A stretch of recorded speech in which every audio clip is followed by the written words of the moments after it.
दोस्तों हमेशा देखा जाता है कि फीमेल्स में जो ओवरी का कैंसर होता है वो हमेशा चुपचाप आता है, इसलिए कभी भी ये 5 लक्षण अगर दिखाई दे तो इन्हें कभी भी नज़रअंदाज नहीं करना चाहिए। इसमें सबसे पहला लक्षण होता है पेट का लगातार फूला रहना।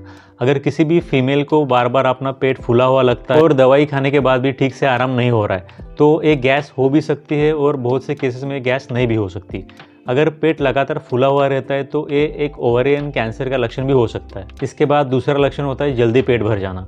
अगर किसी भी फीमेल को थोड़ा सा खाने के बाद ही जल्दी पेट भर जाता है या फिर भूख कम हो गई है, कुछ भी थोड़ा सा भी खाए तो भी आगे खाने की चाहत या फिर आगे खाने की इच्छा नहीं रहती है, कंडीशन में भी कुछ भी खाने के बाद जल्दी पेट भर जाने का एहसास होना, ये भी ओवेरियन कैंसर का लक्षण हो सकता है। इसके बाद पेट के निचले हिस्से में या फिर कमर में या फिर पेल्विक रीजन में हमेशा दर्द बना रहना, जो कि दर्द आसानी से कम नहीं हो रहा हो और ये दर्द लगातार कुछ हफ्तों से बना रहा हो, तो फिर ये भी एक ओवेरियन कैंसर का लक्षण हो सकता है। इसके बाद पेशाब की आदतों में बदलाव होना, ये भी काफ़ी इंपॉर्टेंट लक्षण माना जाता है। अगर किसी भी फीमेल को पहले कोई पेशाब की प्रॉब्लम नहीं थी, फिर भी अचानक से अगर बार बार पेशाब को जाना पड़ रहा है या फिर अचानक से पेशाब को जाने की ज़रूरत महसूस हो रही है, तो ये भी ओवेरियन कैंसर के शुरुआती दौर में हो सकता है। इसलिए इस सिम्टम को भी कभी भी नज़रअंदाज नहीं करना चाहिए। इसके बाद बिना वजह ठीक से खाना खाने के बावजूद भी थकान महसूस होना, बार बार थकान महसूस होना या फिर बहुत ज़्यादा थकान महसूस होना, ये भी ओवेरियन कैंसर में देखा जा सकता है। इसके साथ साथ वज़न का बढ़ जाना या फिर कम हो जाना अचानक से,